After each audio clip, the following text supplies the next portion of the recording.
तो आज शुरू करते हैं हम लोग हेलोएरिन का रासायनिक गुण। हेलोएरिन का रासायनिक गुण पढ़ने से पहले भौतिक गुण पढ़ रहे थे और भौतिक गुण में हम लोग गलनांक और क्वथनांक का बात कर रहे थे। गलनांक और क्वथनांक के बारे में पढ़ रहे हैं तो एक कंडीशन और है आर्थो, मेटा और पैरा स्थिति में। मान लो क्लोरोबेंजीन है, ध्यान से समझना, जैसे कि कोई डाइक्लोरोबेंजीन है, कैसे है ध्यान दो, ये बेंजीन है और ये आपका ये एक और बेंजीन है, ऐसा स्थिति है। ये क्लोरोबेंजीन है, ये देखो, ठीक है। मान लो मैं आर्थो स्थिति पर एक क्लोरीन लगा रहा हूँ, मेटा स्थिति पर एक क्लोरीन लगा रहा हूँ और यहाँ पास पैरा स्थिति में एक क्लोरीन लगा रहा हूँ, ठीक है। तो इसको हम लोग बोलेंगे आर्थो डाइक्लोरोबेंजीन, इसको मेटा डाइक्लोरोबेंजीन और इसको पैरा डाइक्लोरोबेंजीन, ऐसा बोलेंगे। अब तीनों में से ध्यान समझना, अब इन तीनों में से किसका क्वथनांक और गलनांक ज़्यादा होगा, मेल्टिंग पॉइंट और बॉइलिंग पॉइंट किसका ज़्यादा होगा। तो सीधा याद रखना, जो पैरा स्थिति है इसमें प्रतिकर्षण बल का जो मान है वो क्या होता है, न्यूनतम होता है। क्या होता है, न्यूनतम होता है। और प्रतिकर्षण बल का मान, द्विध्रुव प्रतिकर्षण बल का मान यदि कम है मतलब इसका स्थायित्व क्या होगा, ज़्यादा। यदि इसका स्थायित्व ज़्यादा है तो मेल्टिंग पॉइंट और बॉइलिंग पॉइंट का मान भी क्या होगा, ज़्यादा। क्लियर है। तो सबसे ज़्यादा मेल्टिंग पॉइंट और बॉइलिंग पॉइंट किसका रहेगा, पैरा स्थिति का। किसका, पैरा स्थिति का। क्लियर है ना। और इन सब का क्या रहेगा, कम। तो जैसे क्वेश्चन आएगा बोर्ड में, क्वेश्चन आया हुआ भी है, क्या बोल रहा है, आर्थो, मेटा, पैरा डाइक्लोरोबेंजीन में किसका गलनांक और क्वथनांक अधिक होता है। तो क्या लिखोगे, समावयवी एरिल हैलाइड। ये समावयवी हैं एक दूसरे के, बस संरचना क्या है, थोड़ा सा डिफरेंट है। क्लियर है ना। तो उसमें क्या बोल रहा है, पैरा आइसोमर जो रहता है उसका गलनांक सबसे अधिक होता है, क्योंकि पैरा समावयवी सम्मित होने के कारण क्रिस्टल जालक में अच्छे तरीके से व्यवस्थित रहता है, जिसे तोड़ने के लिए अधिक ऊर्जा की क्या होती है, आवश्यकता होती है। इस कारण इसका गलनांक और क्वथनांक क्या होता है, उच्च। पैरा स्थिति में द्विध्रुव प्रतिकर्षण बल का मान क्या होता है, सबसे कम प्रभावी, मतलब प्रतिकर्षण बल का मान यहाँ पास क्या होगा, न्यूनतम होगा। क्या होगा, न्यूनतम। समझ आ रहा है नहीं। तो न्यूनतम होगा प्रतिकर्षण बल का मान, इस कारण इसका स्थायित्व क्या होगा, अधिक, और इसे तोड़ने के लिए अधिक ऊर्जा की आवश्यकता होगी। इस कारण इसका मेल्टिंग पॉइंट और बॉइलिंग पॉइंट क्या होगा, उच्च। ध्यान से देखो, यहाँ पास द्विध्रुव प्रतिकर्षण बल का मान होता है सर्वाधिक होता है, इस कारण स्थायित्व क्या होगा, सबसे कम। और मेल्टिंग पॉइंट और बॉइलिंग पॉइंट भी मान क्या होगा, कम। यदि अस्थायी है मतलब आसानी से टूट सकते हैं ना, ये आसानी से टूट रहे हैं मतलब आसानी से गल सकता है, ऐसा वाला। मेल्टिंग पॉइंट और बॉइलिंग पॉइंट का मान क्या होगा, कम। यहाँ तक समझ आया कि नहीं। तो भौतिक गुण में एक पार्ट ये था। अब देखते हैं रासायनिक गुण, और रासायनिक गुण में सबसे पहला है CX आबंध की प्रकृति, कार्बन हैलोजन आबंध की प्रकृति, ठीक है। CX आबंध की प्रकृति, ध्यान से देखो, ये बेंजीन है, ध्यान से समझना जी, ये बेंजीन है। बेंजीन में double bond, single bond, double bond, single bond, double bond. यहाँ पास क्या है, हैलोजन है। मान लो ये क्लोरीन है, ऐसा समझो। तो ये कार्बन है और ये हैलोजन है, इन दोनों के बीच का बंध का प्रकृति देखना है। ये कार्बन है तो कार्बन को लिखा हूँ मैं। उसके बाद क्या जुड़ा है, ऐसा क्लोरीन जुड़ा हुआ है। क्या जुड़ा हुआ है, क्लोरीन। एक साइड सिंगल बॉन्ड और एक साइड डबल बॉन्ड, ऐसा ही है ना। ये इतने का निकाल लिया। अब इस कार्बन परमाणु का तुम लोग संकरण निकालो। संकरण निकालोगे, 1 सिग्मा बंध, 2 सिग्मा बंध, 3 सिग्मा। 3 सिग्मा बंध है मतलब कौन सा संकरण, sp2। कौन सा संकरण, यदि s परसेंटेज निकालो इस स्थिति में, s परसेंटेज निकालना 2 और 1 3, तो 100 बटे कितना होगा, 3। 100 बटे 3 बराबर 33.33%, ये आएगा। तो s का परसेंटेज कितना आ जाएगा, 33.33 गुणित कितना होगा, 1। और p का परसेंटेज निकालने बोलूँगा तो क्या हो जाएगा, 33.33 गुणित 2। समझ आ रहा है कि नहीं। तो s परसेंटेज यहाँ पास कितना आएगा, 33.33। s परसेंटेज कितना आ गया, 33.33। समझ आ रहा है कि नहीं। तो एक चीज़ याद रखना कि मान लो, याद रखना एक चीज़ कि जब भी s परसेंटेज का मान ज़्यादा रहता है तो उस तत्व का इलेक्ट्रोनेगेटिविटी, बोले तो विद्युत ऋणात्मकता क्या होता है, ज़्यादा। क्या होता है, ज़्यादा। तो यहाँ पास कार्बन और हैलोजन है, तो ये जो, ध्यान से समझना, कार्बन और ये हैलोजन है, तो यहाँ पास जो बंध है ना, कार्बन हैलोजन बंध, कार्बन और ये हैलोजन बंध, तो जोड़े का इलेक्ट्रॉन ऐसा रहता है। तो ये क्या होता है, ये विद्युत धनात्मक होता है, ये विद्युत ऋणात्मक होता है, तो ये इधर खींचता है। लेकिन इसका संकरण में s का परसेंटेज क्या है, ज़्यादा, तो ये इसके करीब होता, ये डबल बॉन्ड वाला इसके ज़्यादा करीब होता, वो ज़्यादा करीब इसके ना हो करके, यानी कि ये जो स्थिति है, ध्यान दो, ठीक है, 1 मिनट देखो, ये Cl है, तो यहाँ पास बीच में रहता है, ये ज़्यादा विद्युत ऋणात्मक होता है, तो क्या होता है, यहाँ पास आ जाता है ये जोड़े का इलेक्ट्रॉन। समझ आ रहा है ना। लेकिन अब क्या होगा, इसका विद्युत ऋणात्मकता क्या है, ज़्यादा, तो ये इतना पास ना करके कहाँ रहेगा, इतना रहेगा, थोड़ा सा दूर ही रहेगा, क्योंकि इसका विद्युत ऋणात्मकता का मान क्या है, ज़्यादा, क्योंकि इसका s परसेंटेज क्या है, ज़्यादा। समझ आ रहा है कि नहीं, ठीक है। तो यानी ये होता है अल्प ध्रुवीय होगा। क्या होगा, अल्प ध्रुवीय। पूर्णतः ध्रुवीय है क्या, नहीं, पूर्ण ध्रुवी कब होता है? जब कार्बन है और ये हेलोजन है तो अच्छा खासा ऐसे दे देते हैं इसको, तो ये पूरी तरीके से प्लस चार्ज अच्छा खासा और ये माइनस चार्ज ऐसा आता। समझ आ रहा है कि नहीं? लेकिन हल्का से अपनी ओर क्या कर ले रहा है, खींच ले रहा है, क्योंकि इसका भी विद्युत ऋणात्मकता का मान क्या होता है? ज़्यादा होता है। समझ आ रहा है कि नहीं? क्या बोल रहा है? हेलो एरिन में हेलोजन परमाणु से जुड़े कार्बन परमाणु में sp2 संकरण होता है। sp2 संकरण में s लक्षण 33.30% अपेक्षाकृत अधिक रहता है, अतः इसका आकार क्या होता है? छोटा होता है, तथा इलेक्ट्रॉन नाभिक के अधिक निकट रहता है। परिणाम स्वरूप नाभिक से इलेक्ट्रॉन युग्म अधिक दृढ़ता से बंधा रहता है। इस कारण एरिल हैलाइड में, ठीक है ना, CX विदलन एल्किल हैलाइड के विदलन की अपेक्षा कठिन होता है। जैसे मैं क्या बोल रहा हूँ, ध्यान से समझना। देखो ARX है ना, ARX में हम लोग कौन सा संकरण निकाले? sp2 संकरण। कौन सा संकरण निकाले? sp2। मान लो वैसे ही मैं CH3 CH2 फिर Cl ऐसे बनाया हूँ, तो इसमें देखो यहाँ पास ये R है इतना और ये क्या है? X है। तो यहाँ पास देखो CH3 है, कार्बन है, एक H इधर, एक H इधर, एक क्या है? Cl। 1 sigma 2 sigma 3 sigma 4 sigma. 4 sigma मतलब कौन सा संकरण? sp3 संकरण। sp3 संकरण है मतलब S परसेंटेज कितना? 25%। कितना आया है? 25%। और यहाँ पास sp2 संकरण है, कितना आया था? 33.33%। अब भी जस्ट बताया हूँ मैं, ये ऐसे रहता है ना, कार्बन है फिर एक हेलोजन है और यहाँ पास क्या है? डबल बॉन्ड और एक क्या है? Single bond. तो 1 सिग्मा 2 सिग्मा 3 सिग्मा, 3 सिग्मा है, इस कारण कौन सा संकरण है? sp2। तो S परसेंटेज 33.33। तो यहाँ पास क्या होता है? C और X आबंध है इसका, एरिल वाले का, और यहाँ पास RX आबंध है, ठीक है ना, एल्किल वाला। कौन सा वाला? एल्किल वाला। तो RX इसका जो है ना, तो ये जो डबल बॉन्ड है, ये जो डबल बॉन्ड है इसमें अच्छा खासा इसके पास आएगा। समझ आ रहा है कि नहीं? क्योंकि S परसेंटेज क्या है? कम, तो ये अच्छे और इलेक्ट्रॉन युग्म को अपनी ओर खींचता नहीं है। लेकिन यहाँ पास क्या होगा? ये जो डबल, ये जो इधर इसके पास ज़्यादा करीब रहता है, वो ज़्यादा करीब ना हो करके थोड़ा दूर रहेगा। समझ रहे हो नहीं? आएगा जरूर भाई, इसी की ही ओर आएगा, लेकिन अपेक्षाकृत उतना ज़्यादा निकट नहीं आएगा, कार्बन के नाभिक के निकट ज़्यादा रहेगा। समझ आ रहा है कि नहीं? किस कारण? क्योंकि S परसेंटेज क्या हो गया है? ज़्यादा, और S परसेंटेज ज़्यादा तो इलेक्ट्रोनेगेटिविटी क्या हो गया? अधिक। समझ आ रहा है कि नहीं? ठीक है, तो यहाँ पास देखो S परसेंटेज ज़्यादा हो गया, विद्युत ऋणात्मकता ज़्यादा, इस कारण कार्बन के ज़्यादा करीब रहेगा ये इलेक्ट्रॉन युग्म, और इसमें किसके ज़्यादा निकट रहेगा? क्लोरीन के। समझ आ रहा है कि नहीं? ठीक है, तो अल्पध्रुवीय होता है, इसी कारण ये क्या होगा? अल्पध्रुवीय। अब चूंकि अल्पध्रुवीय है मतलब आसानी से टूटेगा क्या? नहीं। अल्पध्रुवीय है, आसानी से नहीं टूट रहा है, मतलब स्थायित्व है, यानी कि ज़्यादा स्थायी है। और यदि ये स्थायी है मतलब क्रियाशीलता क्या होगा? कम। क्रियाशीलता क्या होगा? कम। अरे स्थायी आदमी रहता है वो ज़्यादा काम करेगा क्या? नहीं। मान लो मैं अस्थायी रहूँगा, मैं बेरोजगार रहूँगा, तो मैं ज़्यादा काम करूँगा ना, नौकरी की तलाश में रहूँगा। ठीक है, समझ आ रहा है कि नहीं? और यहाँ पास क्या हो जाएगा? इसका ये अच्छा खासा ध्रुवीय होगा, यानी कि ये अल्प ध्रुवीय था ना, ये क्या था? अल्प ध्रुवीय। तो ये क्या हो जाएगा? ध्रुवीय होगा। क्या होगा? ये ध्रुवीय होगा। और ध्रुवीय होगा मतलब क्या होगा? ये ध्रुवीय होगा मतलब क्या होगा? अस्थायी होगा। क्या होगा? अस्थायी। वो स्थायी था ना, ये क्या हो जाएगा? अस्थायी। और कोई इंसान अस्थायी है, इधर उधर घूम रहे, मतलब क्रियाशीलता अधिक है, ऐसा समझो। तो इसका क्रियाशीलता क्या होता है? अधिक होता है। क्रियाशीलता क्या होता है? अधिक होता है। समझ आ रहा है कि नहीं? तो कभी भी क्वेश्चन ऐसा आ जाए कि एल्किल हैलाइड और एरिल हैलाइड में किसका क्रियाशीलता कम होता है और किसका क्रियाशीलता ज़्यादा, तो तुम लोग हमेशा बताना एल्किल हैलाइड का क्रियाशीलता क्या होता है? ज़्यादा, क्योंकि इसमें CX आबंध की प्रकृति जो होती है उसमें जो कार्बन पर S परसेंटेज रहता है वो क्या रहता है? अपेक्षाकृत कम रहता है। समझ आ रहा है? विद्युत ऋणात्मकता कम रहता है, ध्रुवीय हो जाता है। क्या हो जाता है? ध्रुवीय। समझ आया कि नहीं? तो क्वेश्चन आएगा तो बना लोगे, एल्किल और एरिल हैलाइड में कौन अधिक क्रियाशील है और क्यों, तो इसका पूरा रीजन बताना। अब उसके बाद नेक्स्ट एक और तथ्यात्मक क्वेश्चन करते हैं, अनुनाद स्थायित्व। किसका बात करते हैं? अनुनाद स्थायित्व। क्या होता है अनुनाद स्थायित्व? ध्यान से सुनना, ठीक है।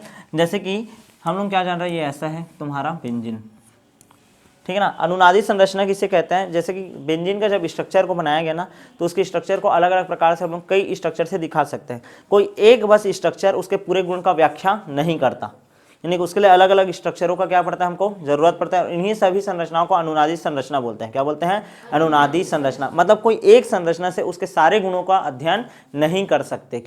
समझ आ रहा है कि नहीं? एक संरचना से उसके सारे गुणों का अध्ययन नहीं कर सकते, तो बहुत सारा अलग अलग संरचना बनाते हैं और उन सबको मिला करके बनाते हैं अनुनादी संकर। क्या बनाते हैं? अनुनादी संकर। तो बेंजीन का कैसे कैसे स्ट्रक्चर बनता है पहले तो ये जानोगे। चलो बेंजीन का छोड़ो, हेलो एरिन पढ़ रहे हैं ना हम लोग, तो हेलो एरिन का स्ट्रक्चर देखेंगे कैसे कैसे अनुनादी संरचना बनाते हैं। अब ध्यान से देखो, हम लोग क्या जानते हैं, ये ऐसा है, ये एक्स है, कोई ऐसा लगा हुआ था, ठीक है। अब यहाँ पास मैं क्या बोल रहा हूँ, यहाँ पास देखो डबल बॉन्ड, तो एक सिंगल, फिर डबल बॉन्ड, फिर एक सिंगल, फिर ये डबल बॉन्ड। हेलोजन है, टोटल उसके लास्ट में कितना होता है 7, 7 में से तो एक बंद बना ले, 1 2 3 4 5 और 6, ऐसा स्थिति है। ये सबसे पहला स्थिति है, ऐसा कहानी है, समझ आ रहा है कि नहीं, ये सबसे पहला स्थिति है ना। चलो मैं इसको बता देता हूँ तुम लोगों को, ठीक, ऐसा है ना, ठीक है, ऐसा मैं क्लोन बना लेता हूँ बहुत सारे इसका लाइन से, ताकि मेरे को ज़्यादा दिक्कत ना हो। तुम लोग इसको बनाना जानते हो, कोई किसी का आता है अनुनादी संकर संरचना बनाना? नहीं आता? चलो ध्यान से देखो क्या हुआ, क्या हुआ, ठीक है, ध्यान से समझो, यहाँ तक क्लियर है, किसी कोई दिक्कत है क्या? नहीं। चलो अब ध्यान से देखो, ये पहला संरचना है ना, ये पहला संरचना है। अब ध्यान दो, ये जो लोन पेयर है ये यदि यहाँ पास चला जाए, यदि यहाँ पास चला जाए, ठीक है, समझ आ रहा है कि नहीं, यदि ये जो संरचना है, ध्यान से देखो, यहाँ पास जो, ध्यान देना ना, यहाँ पास जो उपस्थित लोन पेयर है वो यहाँ पास आए, तो यहाँ पास हो जाएगा डबल बॉन्ड, क्या हो जाएगा? Double bond. और डबल बॉन्ड यहाँ पास हो जाता है, यहाँ का ट्रांसफर होकर यहाँ पास आएगा। चूँकि यहाँ पास क्या होगा, ध्यान से समझते रहना ना, ध्यान दो, सबसे पहला स्थिति ये है, नॉर्मल है स्थिति, क्या हुआ, यहाँ पास के जो 2 ठोक इलेक्ट्रॉन है, ठीक है, ध्यान से समझो, दिखाई नहीं दे रहा होगा, चलो थोड़ा सा अच्छे से करते हैं, ठीक, देखो संरचना बना रहे हैं, ये हो गया, ये देखो double bond single bond, double bond single bond, double bond, ये एक्स है, 1 2 3 4 5 6, समझ आ रहा है क्या हुआ होगा? ध्यान से देखो, ये सबसे पहला संरचना है, ठीक है ना, ये फर्स्ट संरचना है। एक और संरचना बनाता हूँ मैं, ठीक है,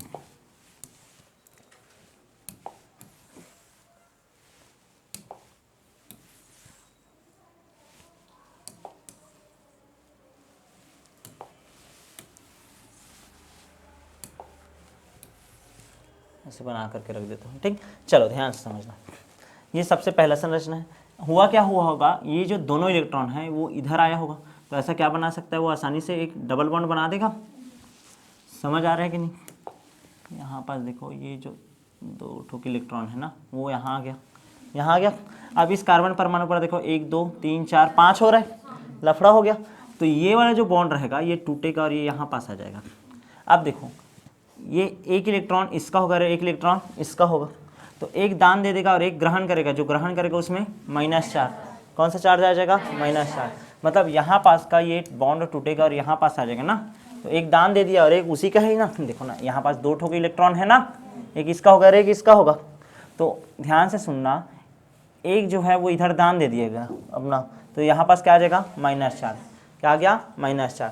तो स्ट्रक्चर इस तरीके से हो जाएगा, कैसा हो जाएगा देखो, ठीक है, ये वाला इधर आ गया, तो ये वाला जो कहानी है, ये जो डबल बॉन्ड है, ये जो डबल बॉन्ड है वो कहानी कैसे हो गया है देखो, ऐसी कहीं वैसी है ना, ध्यान से समझना ना, ये वाला इधर आ गया, तो यहाँ पास आ गया -4, क्या आ गया? ये दूसरा स्ट्रक्चर हो गया। तीसरा कहानी देखो, अब क्या होगा, ध्यान से समझना, ये -चार्ज जो रहेगा ये इसके पास आएगा और डबल बॉन्ड का निर्माण करेगा, किसका? समझ आ रहा है कि नहीं, ये -चार्ज है मतलब एक एक्स्ट्रा इलेक्ट्रॉन है, तो यहाँ पास क्या कर दिया, वो डबल बॉन्ड का निर्माण कर दिया। जैसे ही डबल बॉन्ड का निर्माण करेगा, ध्यान से समझना, डबल बॉन्ड का निर्माण करेगा, तो तुम देखो यार, तुम लोगों का दिमाग नहीं चल रहा होगा, देखो यहाँ पास से समझो, यहाँ पास का एक इलेक्ट्रॉन इधर गया, तो ये -चार्ज हुआ, क्या हुआ है? -चार्ज। इसको बड़ा कर देते हैं, रुको 1 मिनट,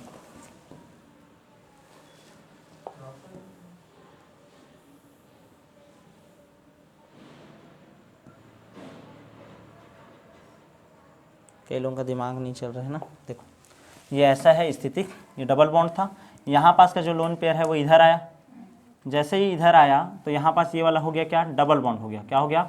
डबल बॉन्ड, और ये शिफ्ट हो गया तो यहाँ पास आ गया -चार्ज, ऐसा समझ आया। अब ये -चार्ज वाला है और ये ऐसे ही है ना, अब क्या होगा ध्यान से समझना, ये -चार्ज है, तो ये -चार्ज जो है ये इधर यहाँ पास ट्रांसफर मारेगा, कहाँ पास? यहाँ पास, और ये वाला जो डबल बॉन्ड रहेगा वो ट्रांसफर मारेगा यहाँ पास, समझ आ रहा है कि नहीं, ठीक है। तो ये चार्ज ऐसे डबल आया, तो यहाँ पास क्या आ गया? -चार्ज, वैसी कहीं वैसी है। अब ये -चार्ज फिर इधर ट्रांसफर मारेगा, तो यहाँ पास क्या आएगा? डबल बॉन्ड, और ये डबल बॉन्ड वाले का कहाँ जाएगा? यहाँ पास, तो इसमें क्या आ जाएगा फिर से?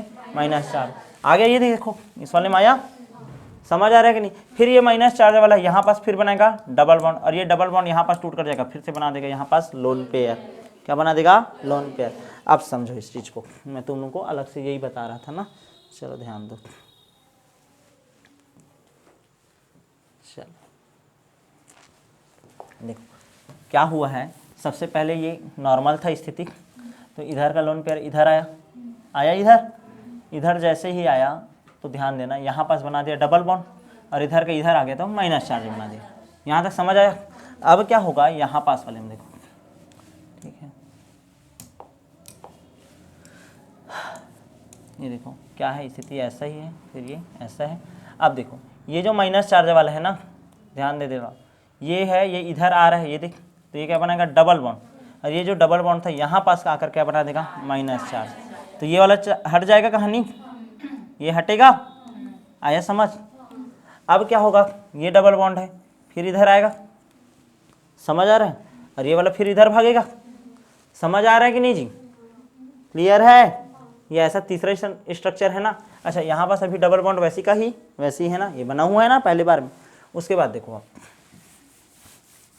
अब कहानी क्या है,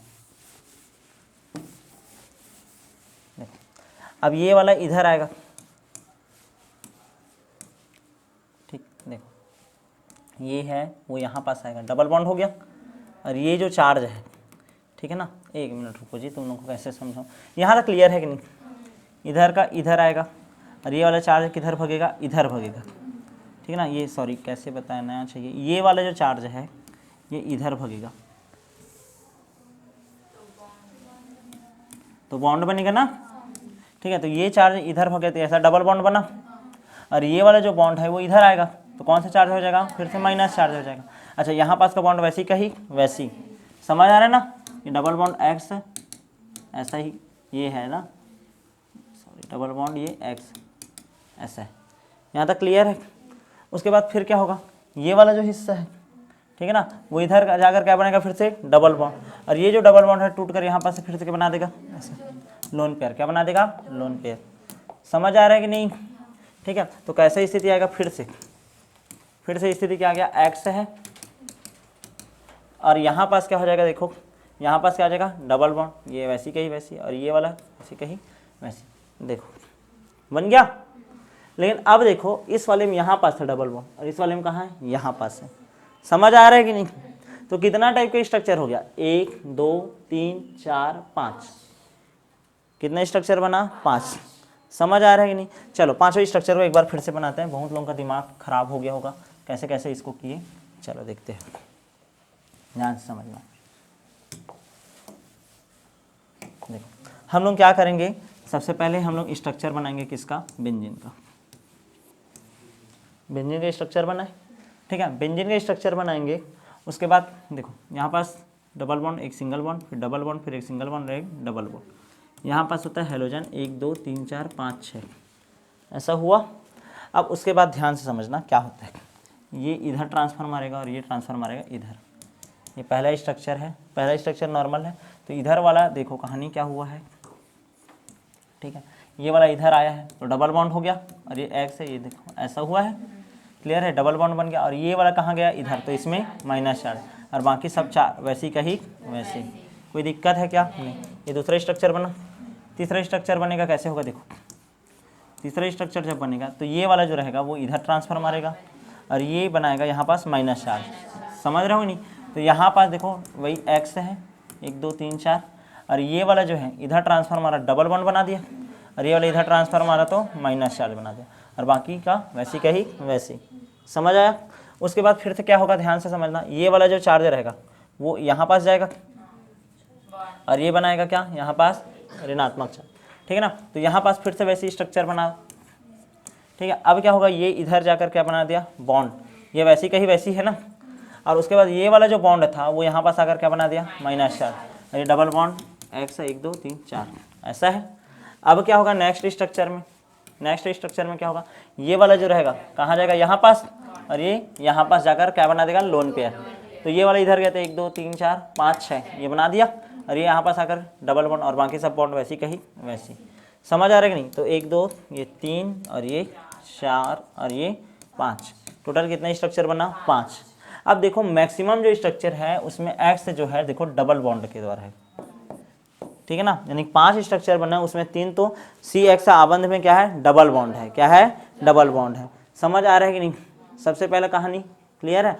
तो देखो इसका थ्योरी पढ़ो, क्या बोल रहा है थ्योरी देखो, हेलो एरिन में अनुनाद पाया जाता है जिसमें मिजोमेरिक प्रभाव या अनुनाद प्रभाव के कारण सी एक्स आबंध में द्विबंध के समान गुण आ जाते हैं। देखो मैक्सिमम कंडीशन 3 ठोक कंडीशन में क्या है द्विबंध है ना, तो किसके जैसा गुण आएगा द्विबंध के समान गुण आ जाते हैं, ठीक है। और द्विबंध का जो लंबाई रहता है वो क्या हो जाता है कम, द्विबंध का लंबाई क्या होता है कम, एक सिंगल बॉन्ड का लंबाई बोलूंगा और एक मैं डबल बॉन्ड का लंबाई बोलूंगा। तो डबल बॉन्ड का लंबाई हमेशा सिंगल बॉन्ड की अपेक्षा क्या होता है कम होता है, क्या होता है कम। तो सी एक्स आबंध में क्या होता है द्विबंध के समान गुण आ जाते हैं तथा सी एक्स आबंध की लंबाई क्या हो जाती है कम, यानी कि सी एक्स बंध में हाइड्रोजन परमाणु कार्बन से अधिक दृढ़ता से जुड़ा रहता है।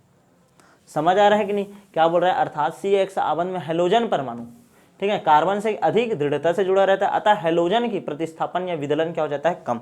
अब देखो लंबाई छोटा है तो उसको तोड़ना क्या होगा कठिन, उसको आसानी से तोड़ पाओगे क्या नहीं। समझ आ रहा है कि नहीं, इस कारण ही इसका क्रियाशीलता फिर से क्या होता है कम। तो क्रियाशीलता कम होने का 2 प्रकार का कारण बता डाला, एक तो विद्युत ऋणात्मकता के हिसाब से बताया था, कार्बन का विद्युत ऋणात्मकता 33.33% होता है तो खींच के रख देता है, इस कारण क्रियाशीलता हेरोइन का क्या रहता है कम। और दूसरा ये बोला द्विबंध रहता है, द्विबंध क्या रहता है छोटा। तो यहाँ पास के जो बॉन्ड को मान लो मैं तोड़ने का भी कोशिश करूंगा ना कि हाँ ये चल हेलोजन अलग हो जा करके, तो ये आसानी से अलग नहीं होता, समझ रहे हो नहीं, यानी प्रतिस्थापन नाभिक स्नेही प्रतिस्थापन या अभिक्रिया जो रहेगा एकदम आसानी से होगा नहीं, क्योंकि ये जो द्विबंध जैसा गुण है तो ये इसके नाभिक के कार्बन के नाभिक के ज्यादा क्या होगा करीब होगा। समझ आ रहा है कि नहीं, तो इस कारण भी क्रियाशीलता क्या रहता है कम।